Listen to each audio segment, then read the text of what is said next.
So if I asked you, do you want to build an audience on LinkedIn? What would you say? Raise your hand, let me know. How many people here want to build an audience on LinkedIn? It makes sense, having come to the talk. Now, if I said to you that you could build an audience on LinkedIn, generate revenue for your business, if it's your little side hustle or the core business that you're working in, or rather, you could hire great talent, build a bustling pipeline, and increase the aggregate value of the business that you're operating in. How many of you would now raise your hands? Slightly higher, surprising. I would have expected a lot more. So I'm Oren, I've scaled my LinkedIn to 36,000 followers. It was about 22,000 last year. It's going up and up and up. And I'm going to show you some of the secrets that I've learned, and also what I've discovered from talking to some pretty interesting and influential people. Why build a personal brand on LinkedIn?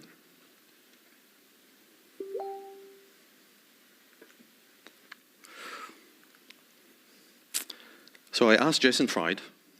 Who here knows Jason Fried? Just raise your hand if you know him. Well, he's quite a celebrity in the SaaS. So I specialize in SaaS. I work with a lot of CEOs, SaaS businesses. And Jason scaled his business to 280 million revenue. So it's a pretty impressive result. So you can imagine when I was like, hey, Jason, how do you scale your personal brand? And he's like, you don't. I don't believe in it. Okay. I know, Jason was one of the many people I spoke to. I talked to Rand Fishkin, Spark Turo. He's spoken at Turing Fest before.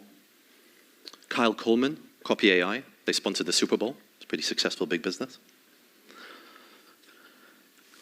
But before you start believing every meme that you see, and ironically, this meme is doing quite well on LinkedIn, which is quite funny, the future of LinkedIn. Obviously, everyone's a critic. I tricked you. He actually said that you should focus on being useful.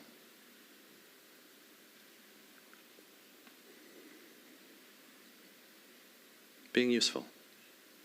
That's great. So you get to be useful to other people. But what about you? I think this is a problem we have. That's an internal friction that we experience. I'm being of service, but what about me? How many of you find the concept of posting on LinkedIn cringe? Just be honest. Raise your hand. Come on. More hands. Seriously. Who here feels that posting on LinkedIn is cringe? Raise your hand. There we go. Guess what? I find posting on LinkedIn cringe. That's as honest as I get in the talk. Let's reframe the thinking here, because we have to re-engineer it. I build my personal brand. Why do you want to build your personal brand? Fame. Influence. Authority. Wealth. And this wealth, by the way, is a red herring. We all think we want to make money, we want to be wealthy. If you go deeper into the layers of your psychology, you find that wealth is always a symptom of having created value, enriching people's lives. So let's reframe it.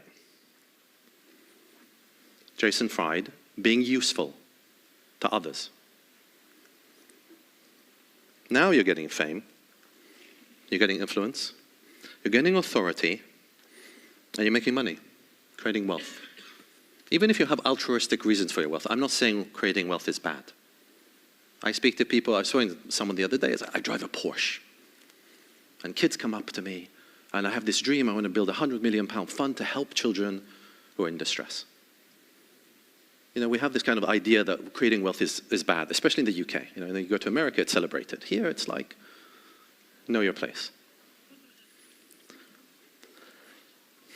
My thesis, what I'm presenting to you, is that personal brand is a symptom of being useful. And suddenly, I don't know about you, but internally, do you feel the cringe change?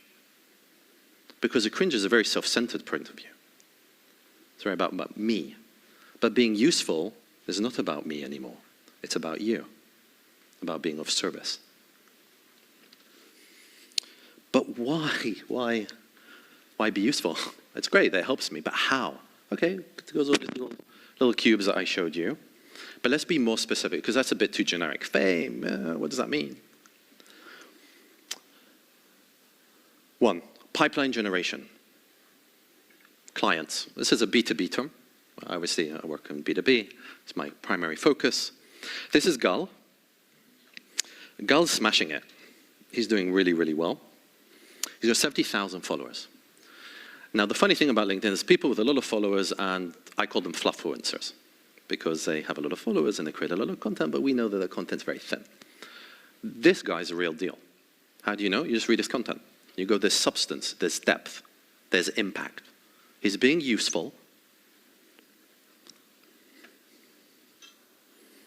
And it comes from experience, and you can't fake it. Part of that feeling of cringe is not just the uncertainty of what to post about. It's this feeling of this pressure to be something that you're maybe not. And in a way, it's kind of a journey into deep authenticity. Being on stage, podcasts, all of the things that come with this game. It's almost like, how can you just be you at scale? I'm not expecting you to read these posts of his, and I don't want you to. But I do want you to look at the stats. These reposts, that last one, is a pretty good indication of great quality. When you see, okay, he's got lots of comments, it's not just the likes. The likes is like, a relatively shallow metric, and it can be gamed. And actually, in one of the analysis that I'm going to show you, I came across a lot of companies that are trying to game it, and I filtered them out of the data set so you can get a more authentic view of what really works. Bullshit-free, because life's too short. 65% of Gal's leads for the business, not himself, he runs a business, he has a SaaS business, come from LinkedIn. A single post gets 50 to 200 leads if it includes a link. I don't know if you know, but when you put a link in your post on LinkedIn, it suppresses the reach. So to be able to get that many leads with a link in the post, that's pretty impressive. We, the business, because it's not just him, it's his team. And I don't want to give you this illusion that it's just him. He's got everyone contributing to growth. Growth is a team sport. It's a basketball game. Yeah? And he gets 10 to 20 DMs, direct messages. So people are directly messaging him and say, I want to part with my money. Can you help me? They're growing 45% quarter on quarter. It's pretty impressive growth.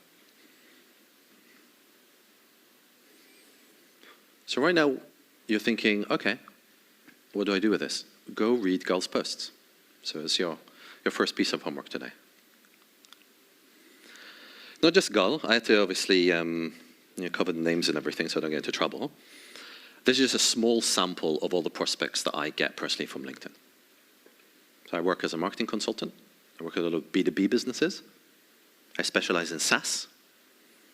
And most of my work comes from LinkedIn. The other sources, a bit of SEO, are mostly referral. But referral is bloody annoying. Why? You can't control it. It's word of mouth. Really hard to influence.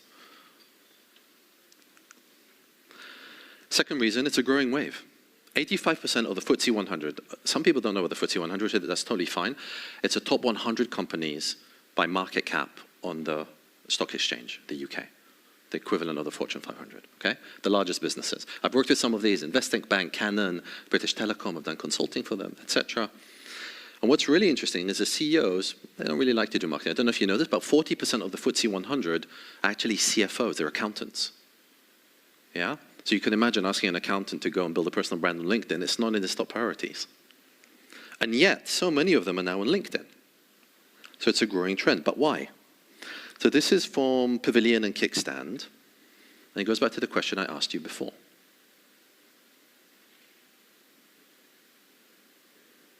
Why build a personal brand? Because it helps their company. Creates trust.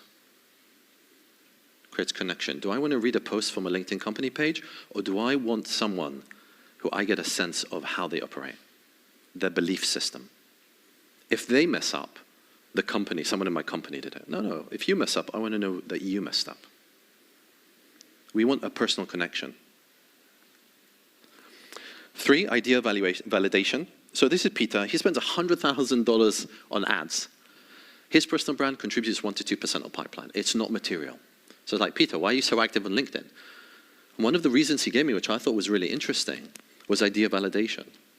I can get feedback in hours just by taking the idea and sharing it as a LinkedIn post.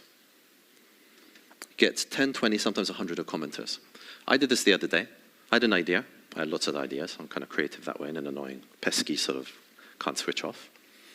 I was like, wouldn't it be cool to create an AI community for B2B marketers? Now, creating a community is a lot of effort. I go into LinkedIn, I do one post, I got 120 comments, launch the community the next week, have 50 members. It was on a Friday afternoon. It works. It's a great way. If you have a startup idea, if you have a campaign idea, there's something you want to do that you're not sure about, you just ask. The bigger your audience, the more feedback you get. Grow your profile beyond LinkedIn. So it's not just LinkedIn. LinkedIn is kind of like this really interesting amplifier. You know, I remember speaking to some PR experts, and I said, you know, should I do Medium? Should I do this? Should I do that? They're like, just do social media. That's your first port of call. So if you think, oh, there's all these different ways to market, all these different ways to build your brand, I reckon social is great. And obviously B2B, LinkedIn's the only real channel to go for. You know, so I've had like podcast invites, webinars, events. I've been a judge on the Shorties, which is it's really funny because you're going through these awards and you're seeing clients and you can't talk about it publicly. It's quite a funny experience, but it's quite prestigious, and that's pretty cool. This is like a sample. I mean, I'm not gonna, I actually had like multiple slides with all the different invites, and I was like, okay, I don't want to bore you reading all the different messages I've received. But you just get all these natural, and they just pop out of nowhere. It's really fascinating. Something in your inbox you find. I had a really funny one the other day. There was a really prestigious SaaS award. And I looked at the judges, and I was like, wow, I wish I was like a judge on that. I got a message the following week, by the way, someone's nominated you for this award. I'm like, cool. So hopefully in the next talk, I've got all these awards to show off, So what? So you make content, you build authority. And then you get on all these podcasts because of the content you're producing, that you're distributing. And people start reaching out to you on social. I've had people on TikTok reach out to me, say, because I've got like 30,000 followers on TikTok. And they're like, I saw you and that's so cool. I was like, wait, I worked with you 20 years ago. It's like, it was really strange, really random, really interesting things that happen as you start getting out there. But here's something really interesting that happens. I don't know if you're familiar with Google. Probably heard of it. Google has something called EAT. And the EAT formula, which helps get ranking, is all about authority. But how does the authority mechanism work? The number of citations, how many times you're mentioned. The more guest blog posts you do, I've featured like over 130 blog posts. And if you do all of this, and you do all the LinkedIn activity and the podcast, they're starting building an image. And LLMs are the same, large language models. ChatGPT, Claude, etc. How do you think they're evaluating when you say, I'm looking for a marketing consultant, B2B marketing consultant? Who do you think they're evaluating who to rank and who to present? Based on the person who has the most authority. So you're in the authority building business if you want to build personal brand. Number 5, Kyle, ex-Jellyfish, quite a notable agency, US based. And I asked Kyle, I said, Kyle, you've scaled it to 54,000. What can you tell me about personal brand? He says, no, my profile is less of a business generator. Yeah, quite fascinating, because we sell to engineers. But most of my audience, they're marketers, customer success, CS, and sales. But building a team of great people is key. And he manages to hire and attract great people because of his personal brand. So let's recap. Focus on being useful. Don't focus on your own personal brand.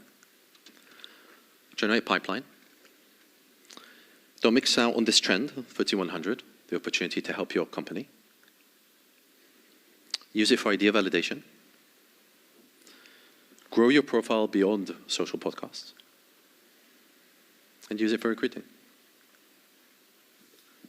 Great.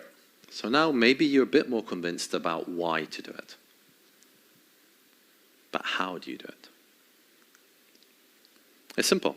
You go viral. This is a graph that I think 808 posts or something, so I started posting. That's a lot of posts. Those spikes that you see are some of my best performers. I think this is about September time. And that's impressions. Impressions is when someone sees your post in their feed.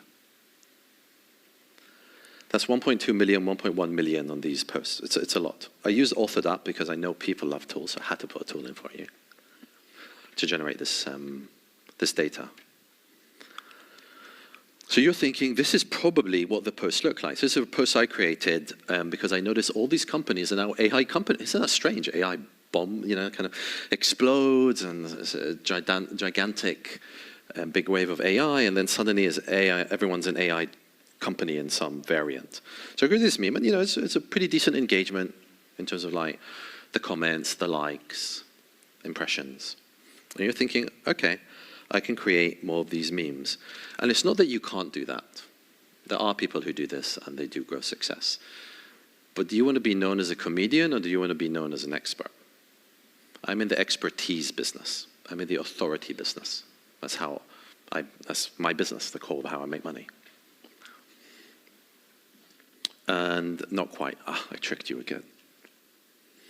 It's bullshit, this whole like trying to go viral thing. You might go viral as a symptom, but you can't engineer virality, and you shouldn't set virality as a goal.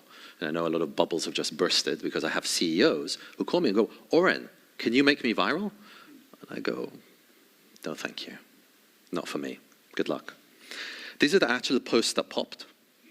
And you can see there's nothing funny about them. They're about marketing. One of them is about marketing strategy. This misconception around marketing strategy, specifically brand, and how brand is actually this invisible landscape that occupies our mind as you build a brand, the emotions that people build in associations with the brand. And the second was me challenging this idea or concept of Pareto principle. Everyone's 80-20, 80-20. It's like, does your head in? How many times you've heard 80-20? Everyone says, do the 20% that has 8% impact. Great, but if I don't know how to do it, I don't know what that is, how am I going to do this?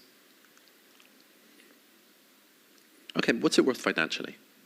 So if you think about the cost per 1,000 impressions to get 1,000 people to see the post in their feed, it costs about 3 cents per impression, 36 USD. So 1.2 million impressions, if I was to pay LinkedIn on paid ads to generate that level of reach, would have cost me $45,000 per post. I've had 808 posts.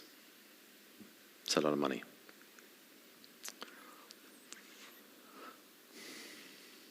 I hear this thing where people say, but Oren, reach is a vanity metric. You're reaching all these people, who cares? And they're right.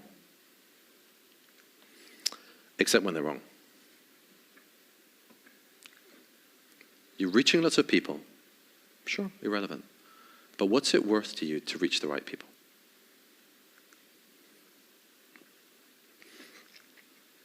What is a vanity metric? Just define it. It looks impressive, but it doesn't correlate with actual business outcomes. So people confuse these two cycles. You can see the big one, lots of irrelevant people. And you can see the little one inside the big one, which is relevant people. So you get faster pipeline velocity, your deals close faster. So who here was at Alina's talk yesterday? Chili Piper. Yeah? She showed how marketing and sales collaborating together shortens the sales cycle by about 20-30%. I've experienced this myself. And clients that I support, not just myself, yeah? And I work with much larger clients than my single business. Larger deal sizes and more qualified prospects. But you can't pinpoint that inner circle with organic reach alone. You can do it with paid ads, which I'll touch upon, but you can't do it organically. So you've got to go broad. But how do you know if you're reaching the right people? Well, you'll know because you're getting more direct messages coming into you. You're going to get more intros. And what's really fascinating, I have a pretty buoyant network. The more I post, the more my network reaches out to me, and the more introductions my network does to me. I don't reach out to my network to request this. I'm just busy posting. But you're top of mind. They remember you. They think about you. And suddenly opportunities just start flowing your way. And really, really interesting people start reaching out. You have the most amazing conversations that actually change your life. Not just in like, a business way, in a spiritual way, in an emotional way, psychologically, practical tips. It's incredible. People are amazing. Okay, but Oren, you've grown the 36,000 followers. I mean, this could be 16-year-olds in India. I don't want 16-year-olds in India as an audience. The majority of the makeup of my audience on LinkedIn, about 40% executive. And even though all I do is marketing content, a bit of AI, as you saw, because everyone's doing AI, and I actually do, I'm passionate about it, I get into that, because everyone loves AI. Only 21% of the non-CEOs are actually marketing. I was quite surprised when I pulled the data. I thought I'd have 80, 90%. Because marketers are the ones who are engaging with my posts. Now, what's really interesting, very few of my clients or prospects have ever engaged with any of my posts. They're lurkers. They're cheeky with their lurking. So how do I analyze my followers? So I fetch them from LinkedIn. I get each person's job title. And then I use AI. You see, we did get to the AI part a lot quicker than I thought. And I use clay.com to do this, and I enrich it. What does that actually look like? So this is a prompt. I predefined the categories. I go into Claude. I say, give me job functions. Gives me a list. I then say, this is Claude that Clay uses. I said, classify this job title. So pretty straightforward. It's like you do it in Excel, a couple of years ago manually. You just do this now in bulk, and it takes seconds. And this is the output. And you can see I've got founder CEO, executive leadership. Then I've got this catch-all for the people with the creative job titles that no one knows how to classify, like chief challenge writer and queen of green. I don't know who these people are. But they're in my specialized functions category. So here's some things you need to know. Image and carousels, this is by engagement. This is an analysis of 110,000 posts. That's a lot of posts. Yeah, imagine reading 110,000 posts. So I've analyzed 110,000 posts for you from 2,597 SaaS CEOs. It's a lot of data. I did this last year, it was about 750. And for some reason, that felt like more than 2,597. I don't know why. It's kind of funny. But image and carousels, they create a lot more engagement than other formats. You have text, which is 38%, and video, which is 10%. Even though LinkedIn's pushing hard on video, it doesn't seem like the audience necessarily wants to consume it. Now, the thing is with formats is, Oren said that most of the content, if I just do the visual format, I'm going to get high engagement and reach. Nah. The format's a wrapper. Imagine getting a gift where the gift is like scrappy, but the package is beautiful. You're going to be very disappointed. You want it the other way around. The delivery mechanism, the package doesn't matter. The gift itself is what counts. It's about being useful. But what does useful actually mean? So here you have Anthony Pieri. Has anyone heard of Fletch PMM? Seen him on LinkedIn? Raise your hand if yes. Okay, quite niche, interesting. Yeah, really smashing it. He's doing really well. And he created this value proposition messaging canvas. And you can see 974 likes, 373 comments, 53 posts.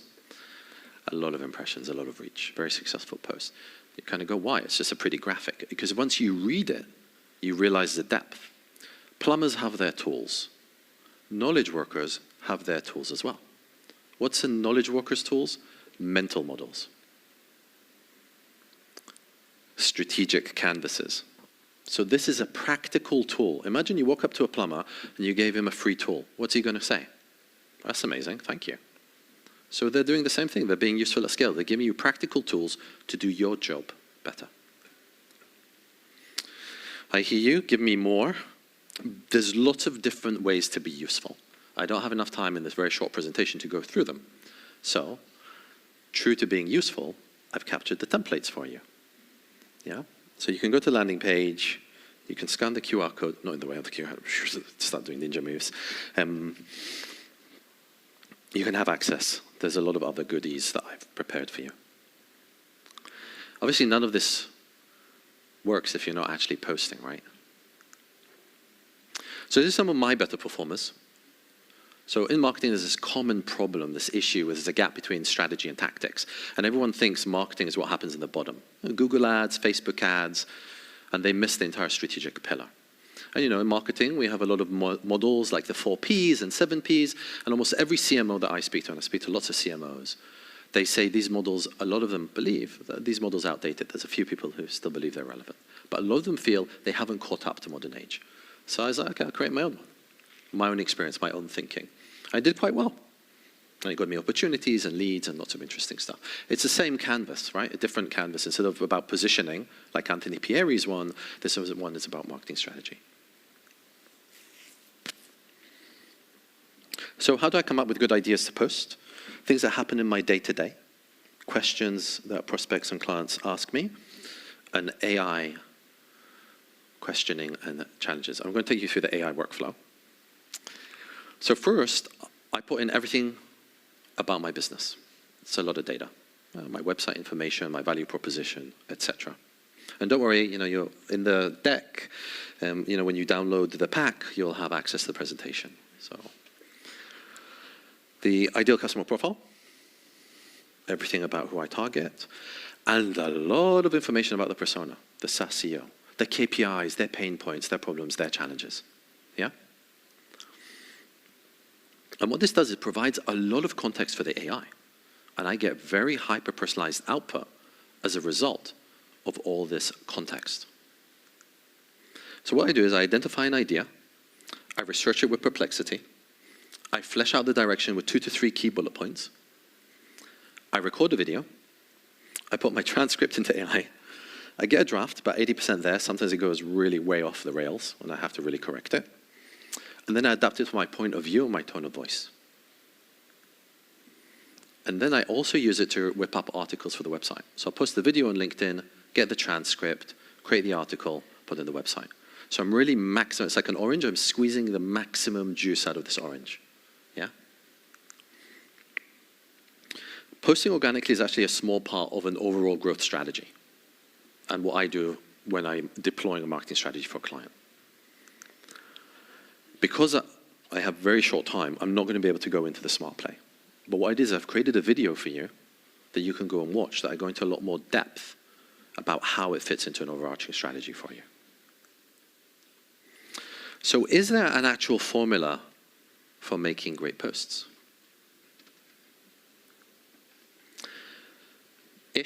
There are definitely patterns.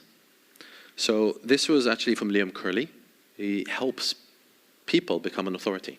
He's a thought partner, helps you create content, extract what you really believe and what you think. And he's created some really great content on this. And he did an analysis. And one of the patterns was to contrast the way of thinking in the hook of your LinkedIn post. So here you can see Chris Walker. Lots of companies think they have a sales and marketing problem, but they actually have a business strategy problem.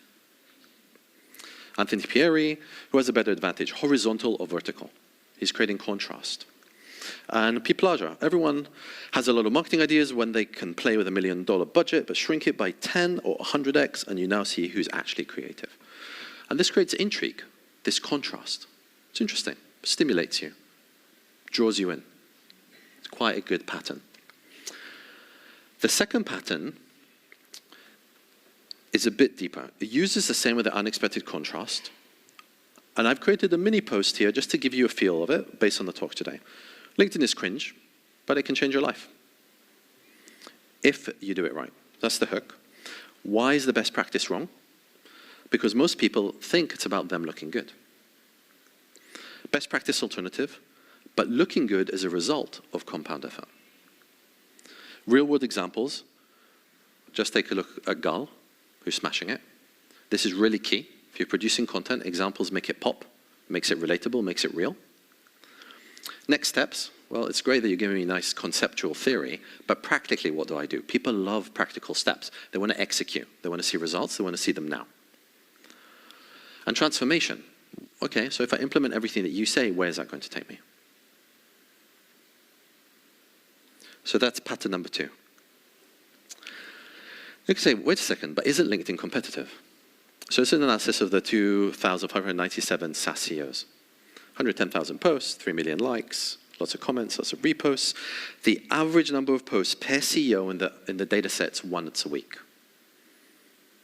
You can max out once a day on organic. You can do about 7 posts a week. Any more, so that's cannibalizing. Company pages you can do twice a day. Company pages are dodo.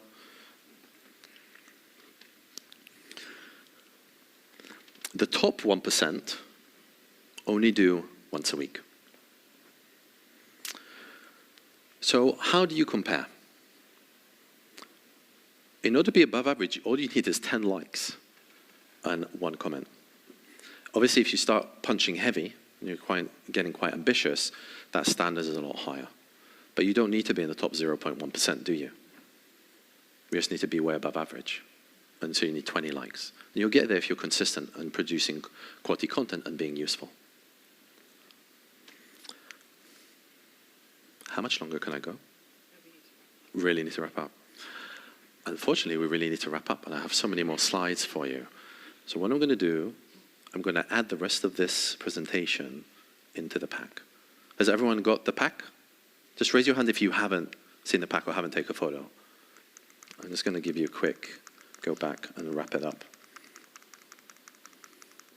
This is a very slow clicker, I'm sorry. This is like going back in time. There we go.